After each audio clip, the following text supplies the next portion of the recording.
Everything is overwhelming lately. I know most of us, if not all, are tired of this noise. We are exhausted with all the responsibilities and expectations. Some of us are drained from trying to make ends meet. But let me remind you, it's okay to slow down. We are allowed to make time to rest our minds. On this adventure, let us all slow down. Allow me to bring you close to nature. So put your seatbelt on and let us all visit Aranya Resorts, Bulacan.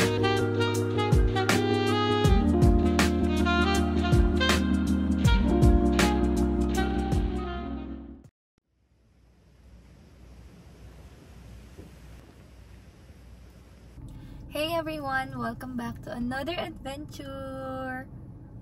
Hello! This will be a social media detox vacation kasi there is a little to no signal in this area. So, see you later! While waiting for the service car, I just want to share how we got here. If you're from Manila or Quezon City, it will take you 2 hours of land travel. You just have to search on Google Maps or Waze, Mindas Bucupay DRT or Doña Remedios Trinidad, Bulacan. And then when we entered Barangay Camachin, we only paid 30 pesos each person for the environmental fee. I think they call it barangay fee.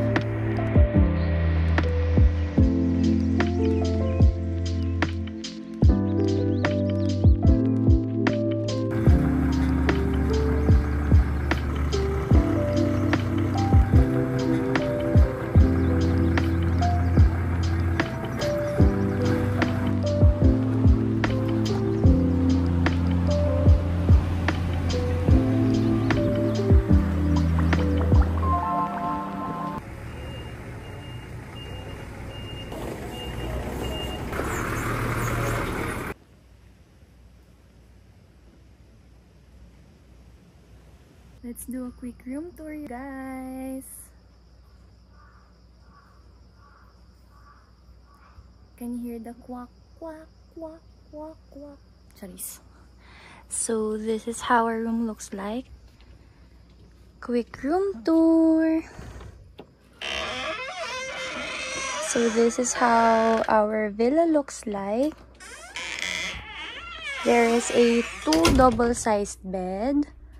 And then, there's a large mirror over here. Yan na din po yung cabinet. And then, may aircon naman guys. But, kakabukas lang siguro. So, medyo mainit pa siya. Then, meron lang small table dito. If you want to work. However, just a heads up. Mahina po yung signal.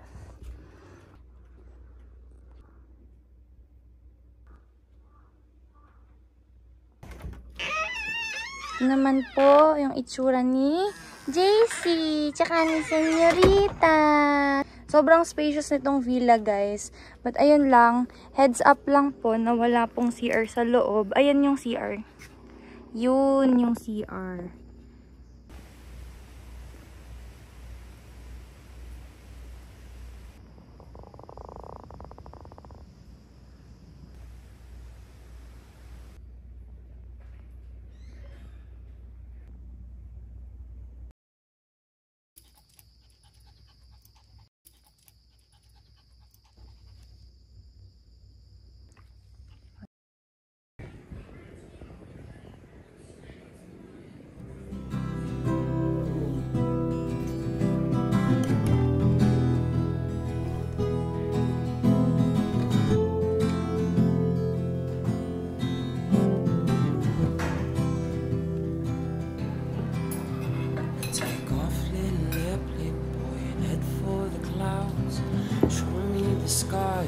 Sights and the sounds, I've been needing a break. Been bearing my weight and I'm grateful.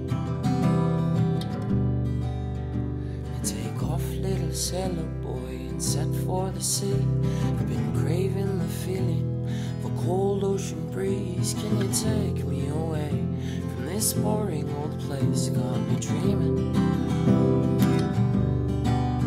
Little music boy sings, cause it's all that he knows. Little music boy sings everywhere that he goes. Little music spent home alone.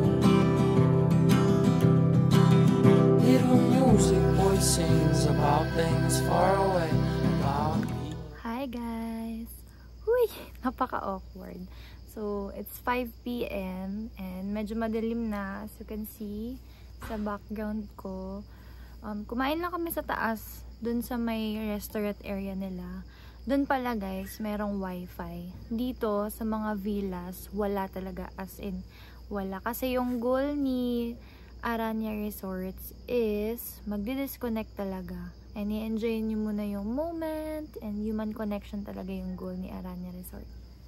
Ayun sa background ko yung common CR. Kasi sa loob ng mga villa, walang CR. So, parang modern glamping yung setup ni Aranya Resort. Pero, malinis yung CR nila. Nakahiwalay yung toilet, nakahiwalay din yung bath. Pero, problema ko sa nakahiwalay na CR. Hindi ko kayang pumunta dun mag-isa kasi natatakot ako. Ewan ko. Lumaki na talaga akong ganito. Takot mag-CR mag-isa. Alam niyo ba guys? This is the first time that I will attempt to do a social media detox. Ewan ko, dati ko pa siya plan, pero hindi ko siya nagagawa. And dito, parang ma-force ako mag-take time na hindi mag-online. Kasi nga walang signal. Pero yeah, kapag hindi ka nagsi-social media, ma-realize mo talaga na kasya naman pala yung 24 hours. Minsan kasi ganun ako magtanong, parang hindi kasya yung isang araw. Parang ang bilis ng 24 hours. Pero, sa totoo lang, sobrang distracted lang natin. Feeling ko nananakawan ako ng time. Kasi minsan, diba, upo ka lang saglit, scroll ka lang saglit, and then hindi mo mamamalayan, naka 1 hour ka na pala, 2 hours, ganun. It's really refreshing and peaceful to hear the birds humming, kagaya niyan, may mga kuliglig, and also, nakakagaan sa pakiramdam na marinig and maramdaman yung simoy ng hangin. And a while ago guys, bago kami umakyat, after namin kumain, merong rainbow. Huy! Parang pa-welcome nila sa amin. Like, welcome to Aranya Resort. Hi! Kimi! So, ito pala mga te, may sasabihin ako sa inyo. Naririnig nyo ba ang simoy ng hangin? At ang huni ng mga ibon. Huy! Charis. Ito na nga. If you would notice on my past vlogs, on my other vlogs, hindi ako ganong nagsasalita sa mga videos ko. Alam nyo, kasi na-awkward ako magsalita. Kapag ka nag-film na ako, kagaya ngayon, ayan. Ang dami kong gusto sabihin, pero once na nag-start na yung camera, boom, ganun. Wala na yung iniisip ko. And sometimes, I can't gather my thoughts. Maybe because I'm so distracted kung ano yung nangyayari. Especially kapag nagta-travel. Minsan, gumagawa ako ng mga list kung ano yung talking points ko para rin ma-share ko sa inyo ng live at hindi voice over. Pero pag nandun ako sa moment na yun, parang na-overwhelm ako. So, nag-end up na lang ako na, sige, voice over ko na lang. Hindi ko kasi kaya magsalita sa harap nyo. I don't know why. Huy! Wala lang. Tsaka kasi, pinapanood ko yung, hindi ko pala pinapanood. Tinitingnan ko kasi yung analytics ng mga videos, mga travel vlogs ko. So, yung iba dyan ng mga nanonood, ini-skip naman yung mga chismis ko. Yung mga explanations, mga chika. So, feeling ko hindi nyo gusto yung mga ganun. Pero, isa nga sa reason why ako nagva-vlog, why I started making videos is para sa future, kapag medyo nagkaedad na ako, ganyan, makikita ko kung paano ko kumilos, nung medyo bata pa ako, makikita ko kung paano ko mag-share ng kung ano yung iniisip ko, how I gather my thoughts, and then I feel like biglang deprive ko yung sarili ko sa mga previous vlog na ipakita kung paano talaga ako makipag-usap, ganyan, just because nahihiya or na-awkward ako magsalita sa harap ng camera. But now, I will try to do more sit-down videos and I will try to talk to you guys kapag travel. Kasi sorry na, tsaka kasi nakakatamad na mag-voice over. Si Senyorita tsaka si Jace. Senyorita, baby! Senyorita! Magpakita ka, baby. Dito ka. Tingnan niyo yung mukha niya. Kasi inaamoy niya kasi yung ano eh. Inaamoy niya yung lupa. Uy, ang ganda ni Señorita Baby. Totoong laro, Bet. Totoong laro. Tapos pera. $5 million. Ano parang sa patay din? Top brownie.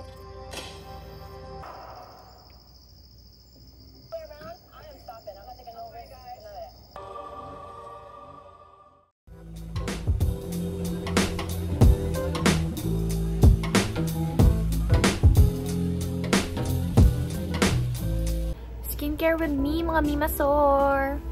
So, tapos na ako mag-cleanse ng face. Now, I am applying lip balm from Pili Annie. My lips is dry AF.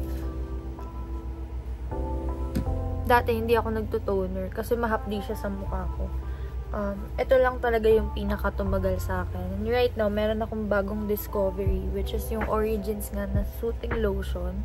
Yun, medyo ano siya, mas scented siya.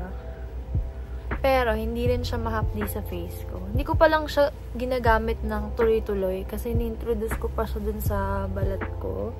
So, alternate muna sila ni L'Oreal Aqua Milk Toner.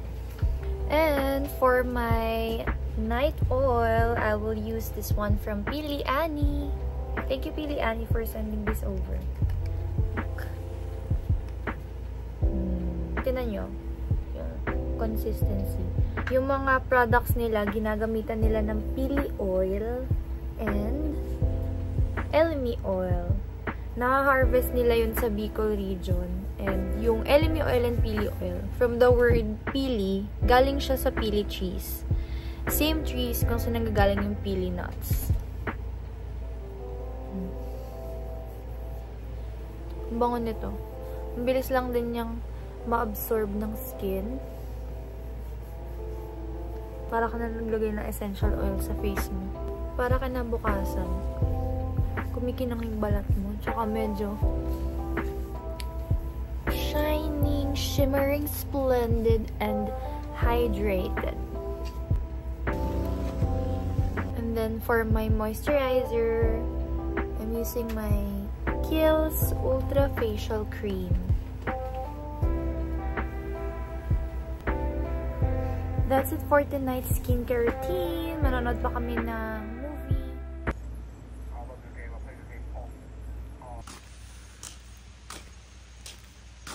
So, umuulan ngayon. Pero hindi kami gano'n nababasa kasi natatabunan ng... Ay, ito na pala. Ito naman. Kasi natatakpan ng mga puno ang langit. Nakailang labas na kami kasi naiihi kami.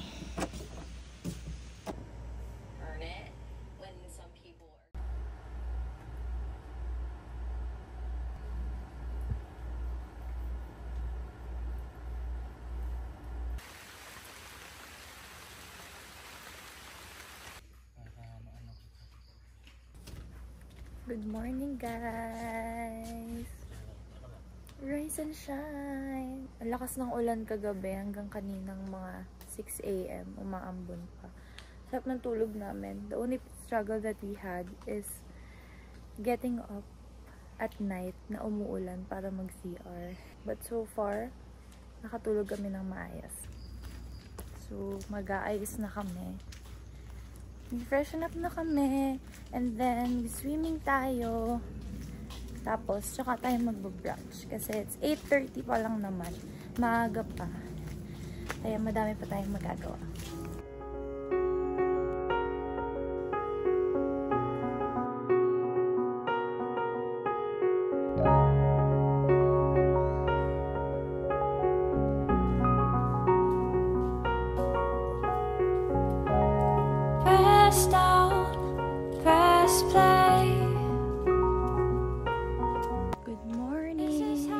Brunch na. Dito muna kami sa may lagoon kasi nandito sa lagoon yung malapit na bar. Bed so you don't powder your nose. You move like closets through all of my clothes. Guys, sobrang lamig ng tubig sa lagoon nila. Di pa water ko. Pero parang nalagyan ng yellow. Ganun. So refreshing. And tayo lang yun nandito ngayon. It's so beautiful. Kakain din kami ng brunch. So while waiting, nag-shoot muna kami.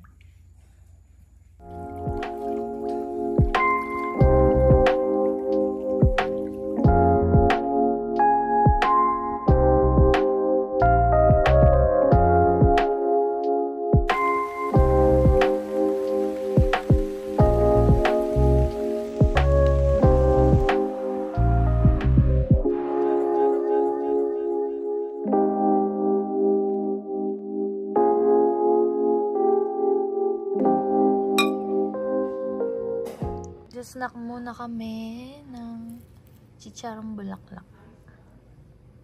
Kain.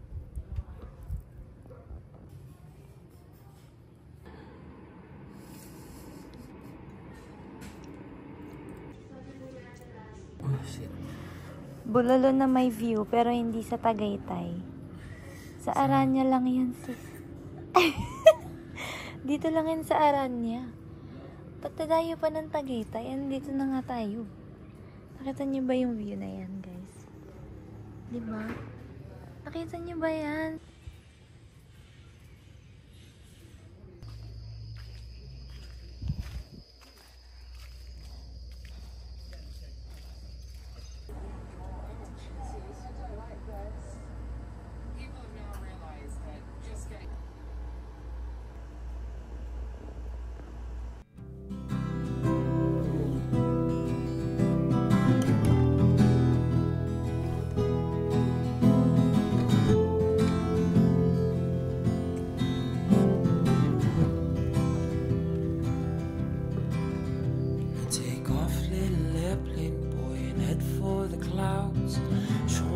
Sky and the sights and the sounds. I've been needing a break, been bearing my weight, and I'm grateful. Take off, little sailor boy, and set for the sea. Been craving the feeling of a cold ocean breeze. Can you take me away from this boring old place? Got me dreaming. Little music boy sings, cause it's all that he knows. Little music boy sings everywhere that he goes. Little music boy sings in his bedroom alone. That's it for this vlog. Thank you guys for watching. See you on my next adventure. Bye! In his bedroom.